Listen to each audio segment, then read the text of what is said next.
नमस्कार। आध्यात्मिक जीवन में ऐसे भी पल होते हैं जब आप जो प्रत्यक्ष है उसी में आनंद का बोध करते हैं, बिल्कुल वर्तमान में स्थित हो जाते हैं। मन में कोई भाव नहीं होता और जो क्षण है, जो मूवमेंट है, जो समय है, आप उसको ही देखकर आनंदित होते हैं। समय को देखिए, कुछ मत सोचिए, समय को देखिए और अपने आप को देखते रहिए। अत्यंत आनंददायी अवस्था है। शांत मन हो, आप प्रकृति के संपर्क में बैठे हो, आपकी विचार श्रृंखला थम गई हो और आप जस्ट निहार रहे हैं, देख रहे हैं अपने आप को भी, पृथ्वी को भी। मेरे गुरु की माया भी बड़ी विचित्र है। आज कहने लगे कि अगर तुमको मुझे देखने की इच्छा है तो जो तुम्हारे सम्मुख है, जो तुम्हें प्रत्यक्ष है, पहले उसको देखना सीखो और उसमें आनंद लेना सीखो। मुझे देखने का मतलब है तुम्हारे अंदर अथाह आनंद की उमंगें और लहरें का बहना। और अगर तुम उसके लिए तैयार नहीं हो, तुम उसके लिए प्रिपेयर नहीं हो, तो तुम मेरा दर्शन कैसे कर सकते हो? तुम्हारे साथ प्रॉब्लम क्या है? गुरुजी कहते हैं जो तुम्हें उपलब्ध है, जो तुम्हारे सम्मुख है, तुम उस पर ध्यान नहीं देते, और जो नहीं है, जो मैं नहीं है, उसमें तुम भटकते रहते हो। अरे बाप रे, जरा अपने सामने निहारो, इस पृथ्वी को निहारो। तुम पृथ्वी पर चल रहे हो ना? क्या तुमने कभी पृथ्वी को देख के आनंद की अनुभूति की है? गुरुजी पूछते हैं। सही में मैंने नहीं की। पृथ्वी पर तो ध्यान ही नहीं देता, अपने विचार श्रृंखला में खोया रहता हूँ। ये सही, ये गलत, ये करना है, ये नहीं करना है, इसी में मेरा जीवन यापन होता रहता है, कटती रहती है जिंदगी। तो प्रभु जी कहते हैं कि इस पृथ्वी को निहारो। ये पृथ्वी मेरी प्रतिनिधि है। मुझको तो बाद में देखना है, पहले इस पृथ्वी को देखो और पृथ्वी पर जो कुछ भी है उसको देखो और उसमें उसको देखकर आनंद की अनुभूति महसूस करो। अगर तुम्हें उसे देखकर आनंद आता है तब तुम्हारा ग्राउंड वर्क तैयार है मुझसे मिलने के लिए। तैयारी करो, धीरे धीरे प्रयत्न करो, चलते हुए पृथ्वी को निहारो, पृथ्वी पर जो कुछ भी है उसको निहारो। कहाँ खोए रहते हो व्यर्थ की बातों में? कहाँ विचारों में भटक रहे हो? अपने आवश्यक कामों से निपट कर जो काम तुम्हारे सम्मुख हैं उनको निपटाइए और फिर निहारिए, देखना सीखिए। अरे पागल, तुम्हारे समक्ष इतना कुछ देखने के लिए है कि तुम देखते देखते ही आनंदित होते रहोगे। पाने के लिए भटकते रहते हो, ये हो जाए, वो हो जाए, ये करना है, वो करना है, ये नहीं हुआ तो अफसोस, हो गया तो खुशी में पागल, ये मिल गया तो खुशी, नहीं मिल पाया तो दुखी। क्या है ये? जीवन है क्या? नहीं, ये जीवन नहीं है। तुम जीवन का मर्म ही नहीं समझ पाए। जीवन का मर्म तो समझो। यहाँ पर हर चीज आनंदित होने के लिए है, हर चीज का अपना आनंद है। महसूस करना तो सीखो। तुम सोचो कभी, पृथ्वी है तुम्हारे सामने, पृथ्वी तो है, और कुछ हो ना हो, पृथ्वी पर तुम हो, विचर रहे हो, पृथ्वी पर चल रहे हो, पृथ्वी का खाना खा रहे हो, पृथ्वी का हवा का सेवन कर रहे हो, सुंदर सुंदर पेड़ पौधे लगे हुए हैं उनको तुम देख रहे हो, तो अगर तुम पृथ्वी पर ही आनंद नहीं ले सकते तो मुझसे क्या आनंद लोगे? मुझे तुम्हें क्या मिलने वाला है जो तुम्हें पृथ्वी नहीं दे सकती? तुम्हारे लिए तो ये पृथ्वी ही मुझसे ज़्यादा महत्वपूर्ण है। मैं कुछ करूं ना करूं, पृथ्वी सर्वसमर्थ है। क्या कहते हो? मुझसे तुम मांग सकते हो, पृथ्वी से मांग नहीं सकते। नहीं नहीं, ऐसा नहीं है। गुरु जी कहते हैं तुम पृथ्वी से भी मांग के देखो, पृथ्वी भी माँ है। बाकी जितनी माताओं की तुम पूजा करते हो, जिस भगवान की तुम पूजा करते हो, जिसकी भी तुम पूजा करते हो, वो सब अदृश्य हैं, वो तुम्हें दिखाई नहीं दे रहे। लेकिन पृथ्वी तुम्हारे समक्ष है, पृथ्वी तुम्हारे सामने है, अद्भुत है। जितनी सुंदरता है वो सब पृथ्वी की वजह से ही है। जितना सुंदर म्यूजिक, आनंद, जो कुछ भी तुम्हें प्राप्त होता है वो सब पृथ्वी की वजह से होता है। पृथ्वी की महत्ता को समझो, पृथ्वी को अनुभूत करो, पृथ्वी को देखो चलते फिरते।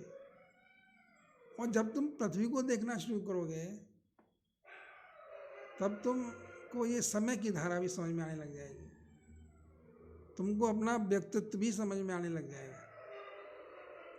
सब कुछ इस पृथ्वी से ही है।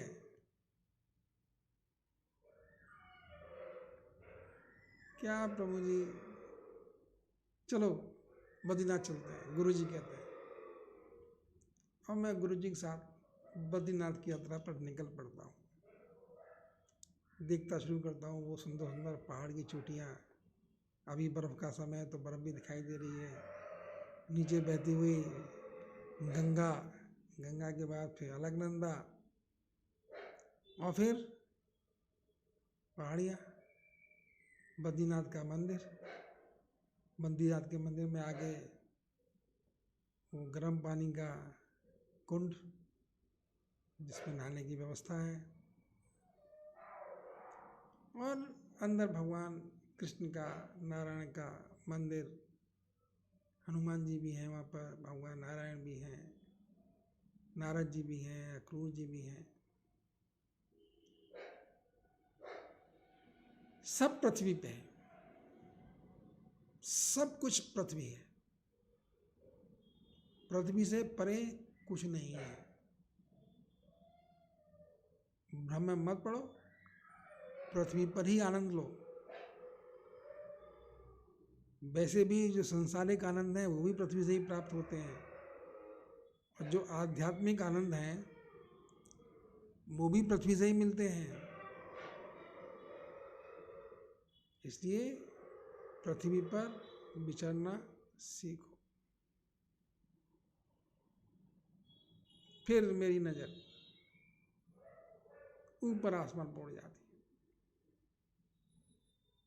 मैं बैठा हूँ शांत, उन पलों को देख रहा हूँ जो देखने में आनंदित देते हैं। मैं सूर्य को बहुत देर तक निहारता रहा। कितना अजीब आनंद है, सूर्य को देखने में कितना आनंद आ रहा है, कितना सुख प्राप्त हो रहा है। और जब सूर्य को देखना शुरू करता हूँ पृथ्वी की गति का अनुभव होता है, क्योंकि जो सूर्य पहले नीचे थे अब वो थोड़ा ऊंचा उठने शुरू हो गए।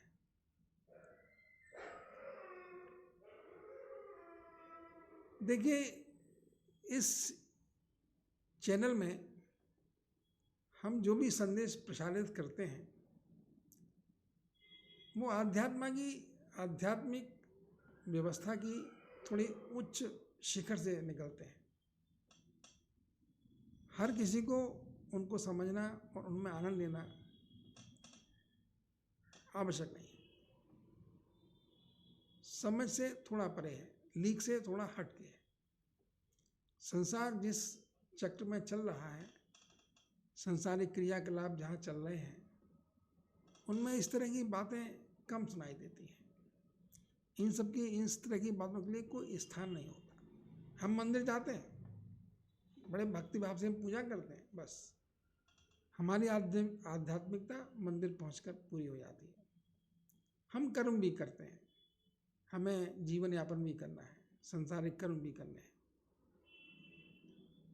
लेकिन आध्यात्मिकता सही मायनों में हमारे व्यक्तित्व को निखारती है, व्यक्तित्व में सुधार लाती है। जो प्राणी भावनाओं के आवेग में ना बहकर वर्तमान के यथार्थ में विचरता है, चीज़ों को उसी के अनुरूप देखता भी है और उसके हिसाब से कार्यकलापों को भी अंजाम देता है, जो हर चीज़ को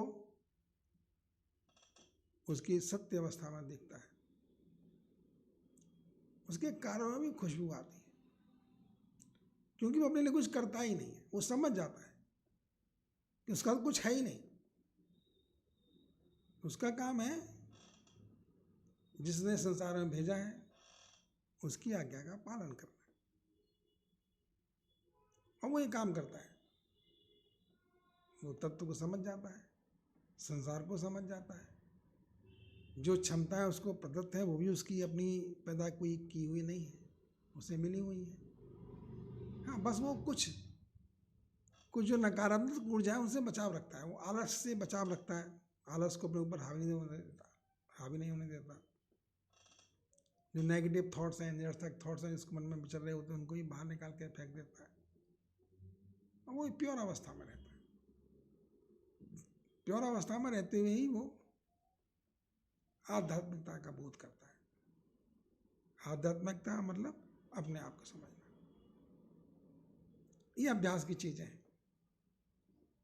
एक श्रेष्ठ या उचित गुरु के साथ जब अभ्यास करते हैं तो हम आध्यात्मिकता के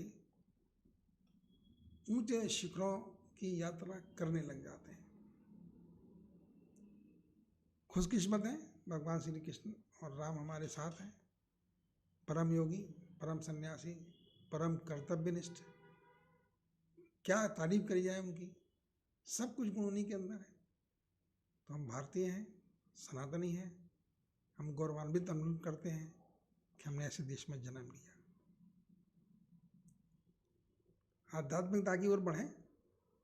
आप जो भी कर्म करते हैं उनमें सुधार आएगा, गुणात्मक सुधार आएगा। आप समय का एक अच्छा सदुपयोग कर पाएंगे। जो परिस्थितियां हैं आपके समक्ष, उनको आप बेहतर तरीके से हैंडल कर पाएंगे। ऐसा ही मेरा अनुभव है, ऐसी मेरी मान्यता भी है। इसी के साथ चलते हैं, फिर मिलेंगे। ये तो प्रभु कृष्ण जी के संदेश हैं, हम आपको प्रसारित करते रहते हैं। प्रभु श्री कृष्ण के संदेश हैं, ऐसे समझिए आप। मेरी यही गुजारिश है। पूरा नहीं सुन पाए, पूरा सुनने की चेष्टा करिए। आपकी काम की चीज़ें हैं, उसमें नुकसान कुछ होने वाला नहीं है। एंटरटेनमेंट होना हो, लेकिन कुछ अच्छा मैसेज जरूर आपके अंदर जाएगा। धन्यवाद। जय श्री कृष्ण। फिर मिलेंगे।